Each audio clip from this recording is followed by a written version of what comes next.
I have a difficult task tonight. I want to call you to action, but I have to begin by telling you what you know in all candor.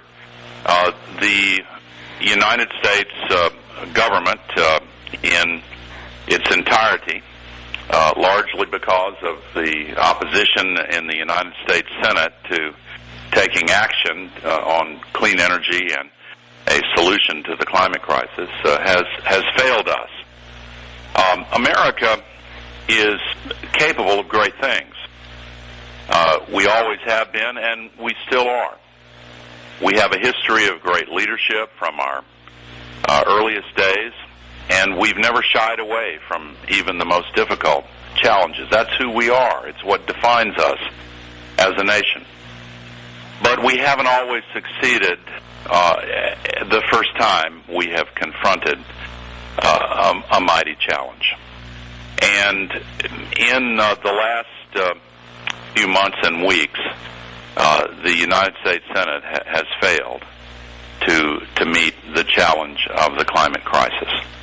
The Senate announced just last month that they would not take up comprehensive climate and clean energy legislation, bringing to a temporary, disappointing, and frustrating halt a fight that we have been waging for the past year and a half and really longer.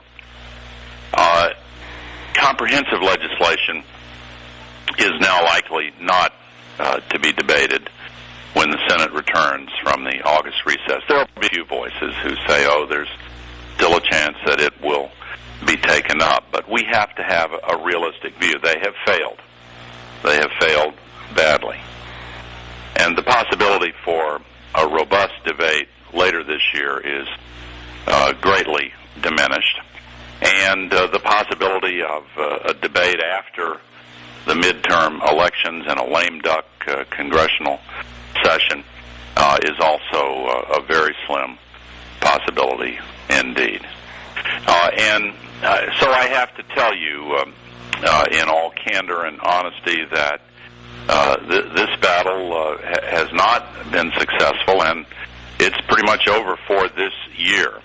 I hope I'm wrong about that, but I want to be realistic because we need to redouble our efforts for the battle that lies ahead. It's not over.